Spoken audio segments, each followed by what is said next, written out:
Hello everyone, welcome back to my channel মাস্ট মোরিয়ম to a new blog. তো যেহেতু রমজান মাস সকালের দিকে সেরকম কোনো রান্নাবান্নার চাপ থাকে না, কারণ সবাই রোজা।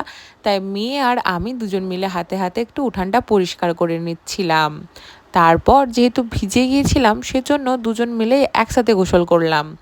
আর দেখতে দেখতেই দেখি মেয়ের একটা পার্সেল এসেছে। কি পার্সেল? না, মেয়েরও ডাইপার্স এসেছে। সত্যি কথা বলতে এতদিন আমার পার্সেল, মাহিনের পাপার পার্সেল আসতো, এবার মেয়েরও পার্সেল আসা শুরু হয়ে গেছে। মাহিনের জন্য এই ডাইপারটা আমি ইউজ করি, তোমরা হয়তো জানো, কারণ এর আগের ভিডিওতেও আমি এটা বলেছি যে এই ডাইপারটা মানে তোমার দামটাও কম পড়ে, প্লাস জিনিসটাও খুবই সুন্দর।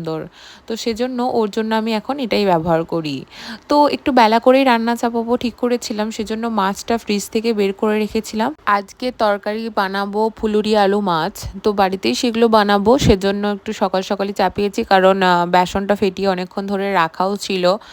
আর এদিকে ভাতও প্রায় হব হব হয়ে গেছে। এদিকে মাছগুলোকে ভেজে হালকা লাল লাল করে তুলে রেখে দেবো।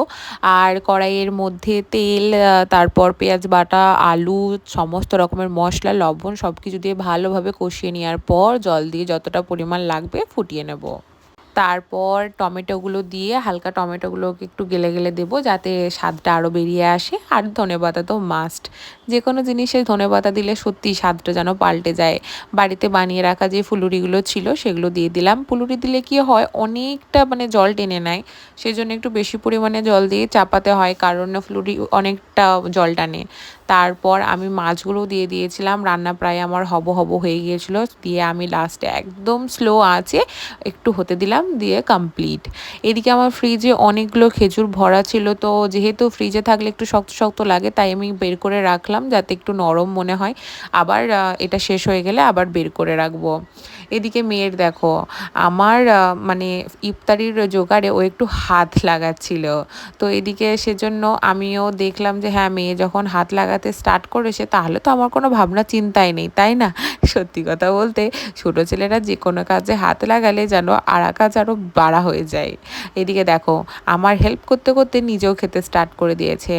এদিকে আমার মেনু তোমরা দেখতেই পাচ্ছ, ইফতারির সমস্ত রকমের জোগাড়জান্তি ছিল। আজকে একটু পরোটা বানিয়েছিলাম।